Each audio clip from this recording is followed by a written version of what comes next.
Hello friends, in this lecture we are going to discuss Insolvency and Bankruptcy Code 2016.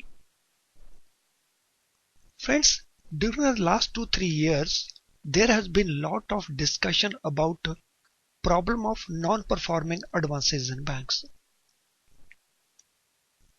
With a view to tackle this problem effectively, one of the measures taken by the government is enactment of Insolvency and Bankruptcy Code. Let us see what is objective of this code. Resolution of insolvency of corporates, limited liability partnerships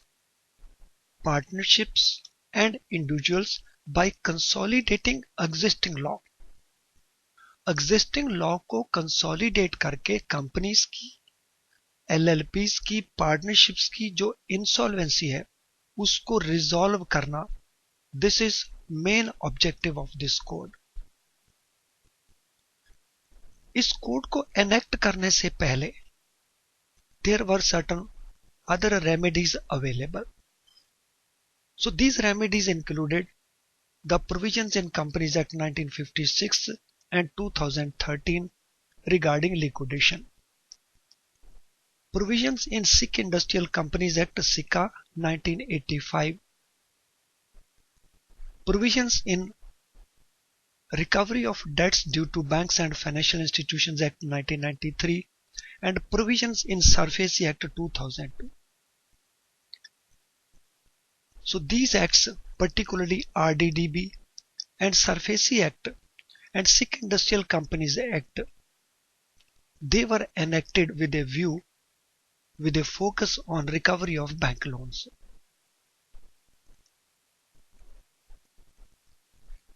Insolvency and Bankruptcy Code, what are the features, important features? First, IBC 2016 is a code and not an act. What is distinction between code and an act? In a code, all rules and regulations are enacted simultaneously. In the act, the main issues are enacted and subsequently rules and regulations are formulated by government later on. So IBC 2016 is a code. It includes rules and regulation also. IBC को 4 broad हिस्सों में बांटा हुआ है.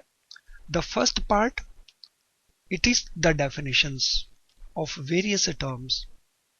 Second part, the resolution process relating to companies and limited liability partnerships. The third part, the resolution process for individuals including partnerships. And fourth part, here it is relating to educating authorities like NCLT, IBBI, DRT. Now, what is distinction between insolvency and bankruptcy? So we should have clarity about that. Insolvency first. In case of a company or LLP, if there is a failure to pay due amount of rupees 1 lakh or more, then that company is insolvent. And central government here can enhance this minimum amount to rupees 1 crore. In case of individuals, this amount minimum is 1000 rupees and central government can enhance this amount to rupees 1 lakh. So if a company or some LLP, they are not able to pay due amount of rupees 1 lakh or more, they can declare themselves insolvent. Similarly, individuals, if they are unable to pay this much amount, they can be declared insolvent. And what is bankruptcy? When insolvency is certified by an adjudicating body, then it becomes bankruptcy. So bankruptcy is nothing but it is a legal declaration of insolvency by an adjudicating body, means a legal body like NCLT, Debt Recovery Tribunal. So when it is certified by them, then it becomes bankruptcy. Now under IBC, who can start the process of insolvency and bankruptcy? So this process can be initiated by the creditors, means the banks, and it can be initiated by debtors also, means borrowers. As regards creditors, there are three types of creditors which can initiate this process. In creditors में सबसे पहले financial creditors, means like banks, like financial institutions, whenever they have to file the application, they file application on form 1. It can also be initiated by operational creditors, वो लोग जो goods या service provide करते हैं किसी company को, किसी LLP को. So operational creditors, they can file this application on form 5, and corporate creditors, they can file this application on form 6.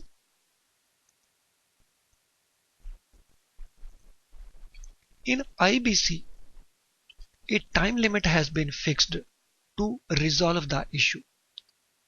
In the earlier codes, in the earlier acts, this type of time limit was not fixed, but here a time limit has been fixed to resolve the issue. So that is something important here. This time limit is 180 days and it can be extended by 90 days. This means the resolution has to take place within 270 days.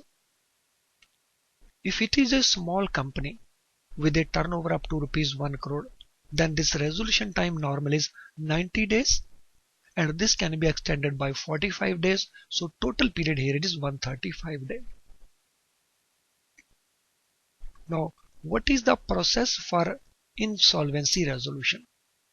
So अगर कोई दिवालिया अपने आप को घोषित करता है तो उसको रिजॉल्व करने का प्रोसेस क्या है? So it is two-stage process. So one option is the resolution. If resolution is not possible, then there has to be liquidation. According to this act, there is no roadblock. Either there has to be resolution within this time period, 180 days plus 90 days, or there has to be liquidation. Liquidation means winding up. Now, in resolution process, what happens? The financial creditors make assessment whether the business can continue as a viable business or not. And if it can run viably, then what are the options to ensure that it continues? So business को profitability run किया जा सकता है या नहीं किया जा सकता. So financial creditors ये assessment करेंगे. If that is possible, then they will find out the options. In liquidation process, when this process will start, if financial creditors find that business cannot be run viably, so if resolution process fails or creditors decide to wind up, and then they will go for liquidation. In a liquidation process, the assets will be sold and the proceeds shall be distributed. So that is liquidation process. In IBC, the institutional infrastructure has 4 tiers. So 4 tiers हैं institutional infrastructure IBC के अंतर्गत. The first one is Insolvency and Bankruptcy Board of India, that is IBBI. It is the regulatory board. Now broadly, it was set up on 1st October 2016. It has 10 members including a chairman. And it regulates what? It regulates insolvency professionals. It regulates insolvency professional agencies. And it regulates information utilities. Insolvency professionals या information utilities क्या है? ये अभी हम करने जा रहे हैं. The second level, it is National Company Law Tribunal or debt recovery tribunals. So National Company Law Tribunal, that is NCLT, it is relevant for companies, and the debt recovery tribunals, it will take up the other cases like of individuals or partnerships. So if it is a case relating to company or LLP, it will be referred to NCLT. Other cases will be referred to debt recovery tribunals. Now, what is function of debt recovery tribunals or NCLT? So they are primarily judicial bodies. They are to adjudicate the insolvency resolution process. So cases can be finally taken up only after their approval. So their permission is required for insolvency resolution or liquidation. The third level is information utilities. What is information utility entity? So these are the entities.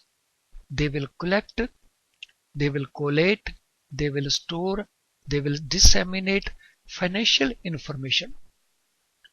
So they will primarily are the source of financial information so that the insolvency resolution is facilitated. ये जानकारी इकट्ठा करेंगे हर प्रकार की regarding the borrower, regarding creditors. So they will collect that information and they will facilitate the insolvency resolution.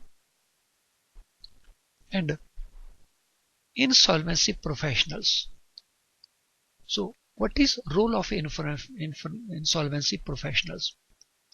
They are primarily licensed professionals. So they will conduct the insolvency resolution process.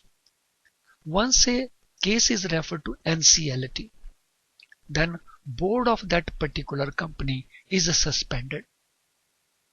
And in that case, the role of insolvency professionals comes in. So they run company in the interim period. And they are accountable to a committee of creditors. So it is a 4-tier institutional infrastructure. At the top level, we have Insolvency and Bankruptcy Board of India, which is regulator. Then we have adjudicating bodies, that is NCLT for companies and debt recovery tribunals for others. Then we have information utilities and finally insolvency professionals. Now the process. If insolvency occurs, a company is defaulting, then it can be declared insolvent. So on occurrence of insolvency, either the creditors, we have already discussed कि 3 तरह के creditors हैं, or debtor, they can approach NCLT for resolution. And once NCLT gets application, within 14 days, it will decide whether it will take up that case or it will not take up that case. If NCLT accepts the case, then the company board is superseded, is suspended. So board of that particular company will not function anymore. If board of that company will not function, then who will run that company? NCLT will appoint insolvency professionals. And these insolvency professionals, they are primarily chartered accountants with 10 years experience. So they will take over the interim management of the company. So during that moratorium period till the resolution, so that time period of 180 days or 270 days, during that period, so they will manage the company. Now they will constitute a creditors committee, because unless a creditors committee accepts the resolution proposal, they cannot proceed further. Now these insolvency professionals, they collect the information from information utilities, and that information relate to lenders, creditors, terms and conditions of loans, securities, etc. And based on all this, they have to present a resolution plan within 180 days. जैसा मैंने पहले कहा, this period can be extended to 270 days. So this plan they will present before the creditors committee. And this resolution plan, it can include restructure of the loans. It may be in the form of conversion of loans into equity, or it may relate to change of management, or it may relate to sale of assets. So these are the various options in that resolution plan.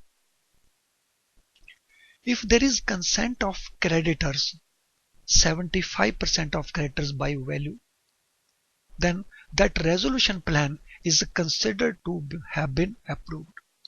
So for approval of this resolution plan, the consent of 75% of creditors by value is required. Not only consent of these is required, of this committee is required, plan is also required to be approved by NCLT.